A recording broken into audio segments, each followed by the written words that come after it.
ಹರಿ ಓಂ ಸಾಯಿರಾಮ್. ಶ್ರೀ ಸಾಯಿ ಸಚ್ಚರಿತೆ ಅಧ್ಯಾಯ 20.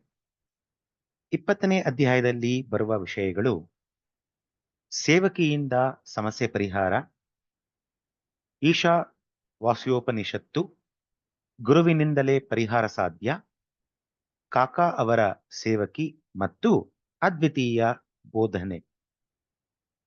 ಸೇವಕಿಯಿಂದ ಸಮಸ್ಯೆ ಪರಿಹಾರ. ಈ ಅಧ್ಯಾಯದಲ್ಲಿ ಕಾಕಾ ಸಾಹೇಬರ ಸೇವಕಿಯಿಂದ ದಾಸಗಣು ಮಹಾರಾಜ ಅವರ ಸಮಸ್ಯೆ ಹೇಗೆ ಪರಿಹರಿಸಲ್ಪಟ್ಟಿತು ಎಂಬುದನ್ನು ಹೇಮಾಡ್ ಪಂತುರವರು ವಿವರಿಸುತ್ತಾರೆ. ಶಿರ್ಡಿಯ ಸಾಯಿ ದೇವರು ಮೊದಲು ನಿರಾಕಾರರಾಗಿದ್ದರು. ಭಕ್ತರಿಗೋಸ್ಕರ ಆಕಾರವನ್ನು ತಾಳಿದರು.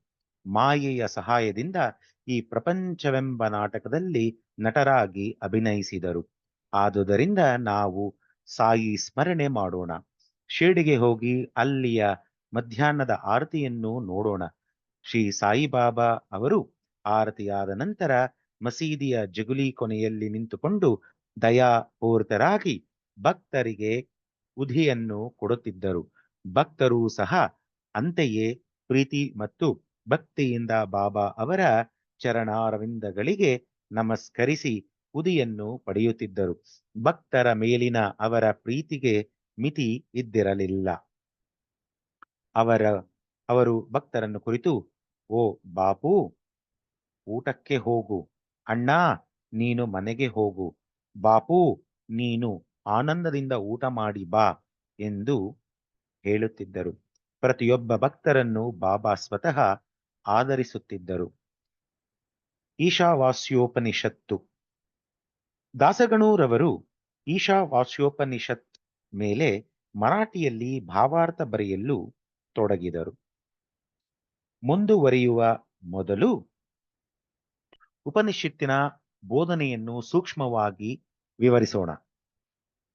ಈಶಾವಾಸ್ಯೋಪನಿಷತ್ತನ್ನು ಮಂತ್ರೋಪನಿಷತ್ ಎಂದೂ ಕರೆಯಬಹುದು, ಏಕೆಂದರೆ ಇದರಲ್ಲಿ ವೇದ ಸಂಹಿತೆಗಳೆಲ್ಲವೂ ಅಡಗಿದೆ. ಇದು ಎಲ್ಲ ಗ್ರಂಥಗಳಿಗಿಂತಲೂ ಶ್ರೇಷ್ಠವಾದದ್ದು.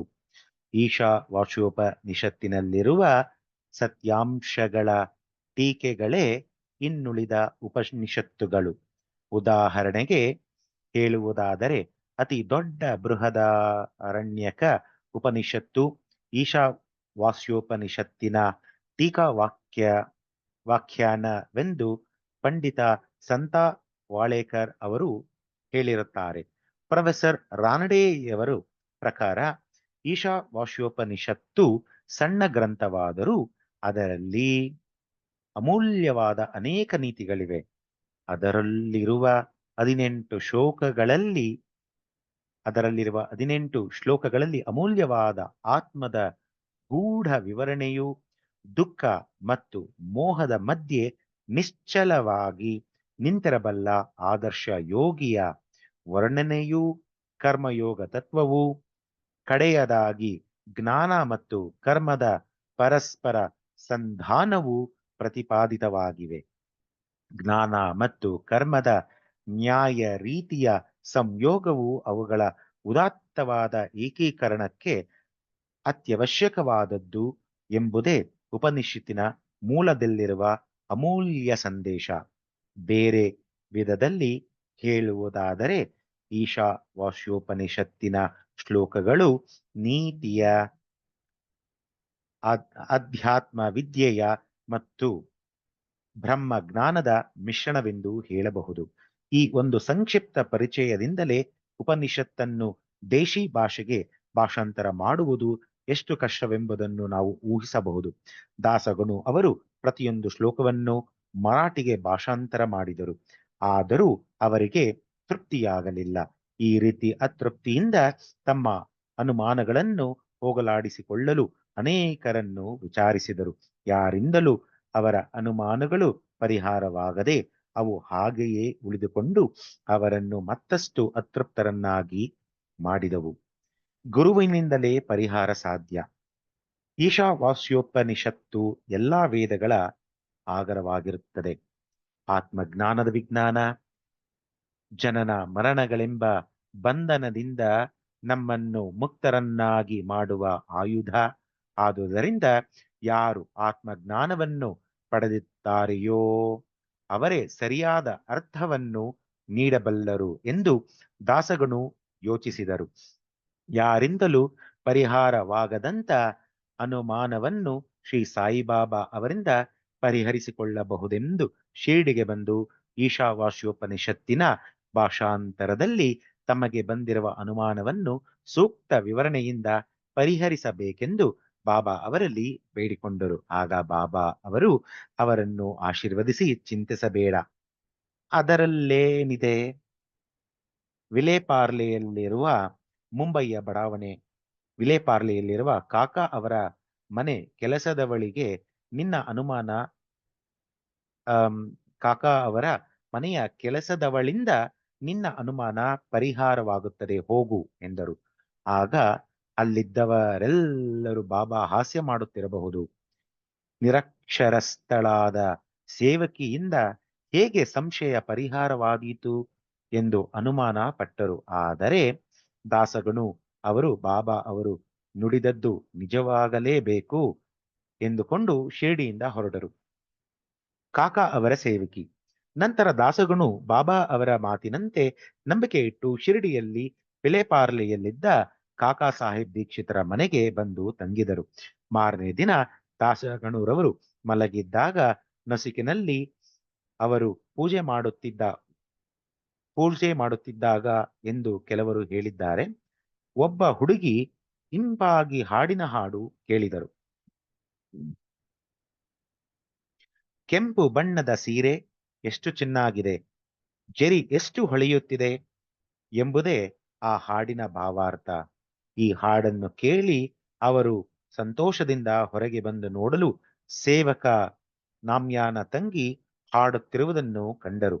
ಕಾಕಾ ಅವರ ಮನೆ ಕೆಲಸದವಳಾದ ಆ ಹುಡುಗಿ ಹರಿದ ಸೀರೆಯನ್ನುಟ್ಟುಕೊಂಡು ಪಾತ್ರೆ ತೊಳೆಯುತ್ತಾ ಹಾಡುತ್ತಿದ್ದಳು.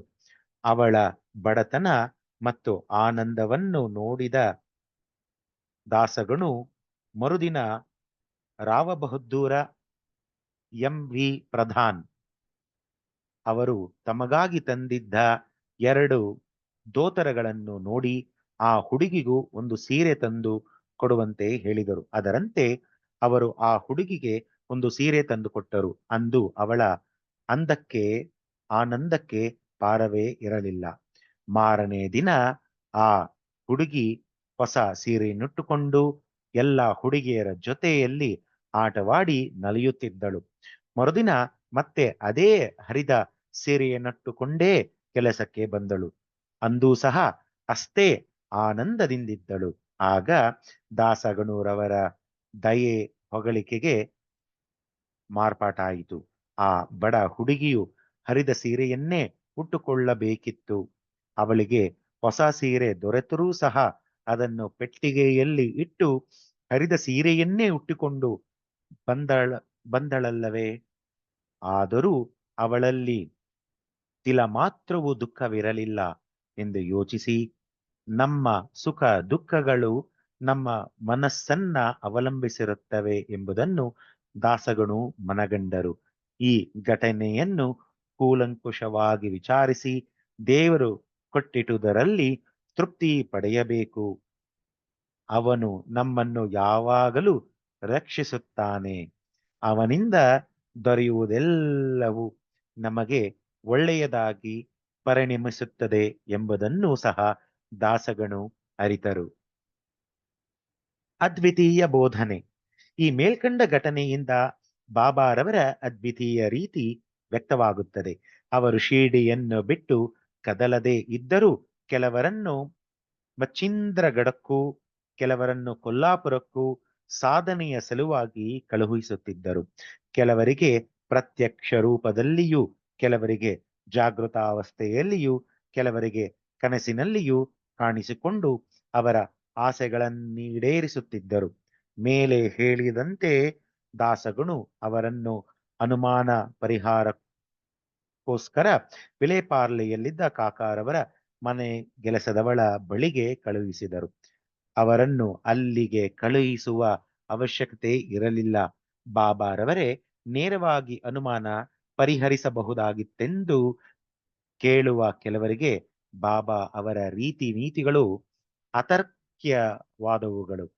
ಇಲ್ಲದಿದ್ದರೆ ಕೂಲಿ ಕೆಲಸ ಮಾಡುವವಳು ಮತ್ತು ಅವಳ ಸೀರೆ ಇವುಗಳಲ್ಲಿಯೂ ಪರಮಾತ್ಮನು ವ್ಯಾಪಿಸಿದ್ದಾನೆ ಎಂಬ ಉದಾತ್ತವಾದ ನೀತಿಯನ್ನು ದಾಸಗಣು ಅವರು ಹೇಗೆ ಕಲಿಯುತ್ತಿದ್ದರು ಎಂದು ನಾವು ಹೇಳಬಯಸುತ್ತೇವೆ. ಈಗ ಉಪನಿಷತ್ತಿನ ಇನ್ನೊಂದು ಉದಾಹರಣೆಯಿಂದ ಈ ಅಧ್ಯಾಯವನ್ನು ಮುಗಿಸೋಣ. ನೀತಿ ತತ್ವಗಳ ಬೋಧನೆಯೇ ಈಶಾವಾಸ್ಯೋಪನಿಷತ್ತಿನ ಮುಖ್ಯ ಭಾವ. ಅದರಲ್ಲಿರುವ ಆಧ್ಯಾತ್ಮಿಕ ಜ್ಞಾನದ ಆಧಾರದಿಂದ ಈ ನೀತಿ ತತ್ವಗಳು ಹುಟ್ಟಿಕೊಂಡಿವೆ. ಉಪನಿಷತ್ತಿನ ಮೇಲೆ ವಾಕ್ಯದಲ್ಲಿಯೇ ಪರಮಾತ್ಮನು ಸರ್ವವ್ಯಾಪಿ ಎಂದು ಹೇಳಲಾಗಿದೆ. ದೇವರು ಸರ್ವವ್ಯಾಪಿ.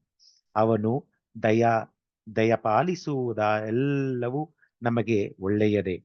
ಅವನು ಕೊಟ್ಟಿರುವುದರಲ್ಲಿ ತೃಪ್ತಿ ಪಡೆಯಬೇಕು ಎಂಬ ನೀತಿ ತತ್ವ ಅಡಗಿದೆ. ಈ ಉಪನಿಷತ್ತಿನಲ್ಲಿ ಶಾಸ್ತ್ರಗಳಲ್ಲಿ ಹೇಳಿರುವಂತೆ ಮಾನವನು ತನ್ನ ಕರ್ಮವನ್ನು ತಾನು ಮಾಡಬೇಕು, ಕರ್ಮ ಭ್ರಷ್ಟನಾಗಬಾರದು ಎಂಬುದು ನೀತಿ. ಸೋಮಾರಿತನವು ಉಪನಿಷತ್ತಿನ ಪ್ರಕಾರ ಆತ್ಮವನ್ನು ಕೊರೆಯುವ ರೋಗ. ಉಪನಿಷತ್ತು ಮುಂದುವರೆದು, ಯಾರು ತಮ್ಮ ಆತ್ಮದಲ್ಲಿ ಸಕಲ ಜೀವರಾಶಿಗಳನ್ನು ನೋಡಬಲ್ಲರೋ ಮತ್ತು ಜೀವರಾಶಿಗಳಲ್ಲಿ ಆತ್ಮವನ್ನು ಕಾಣಬಲ್ಲರೋ ಅಂತಹವರು ಬುದ್ಧಿಗೇಡಿತನದಿಂದ ನರಳಲಾದೀತೆ ಎಂದು ಕೇಳಿದೆ.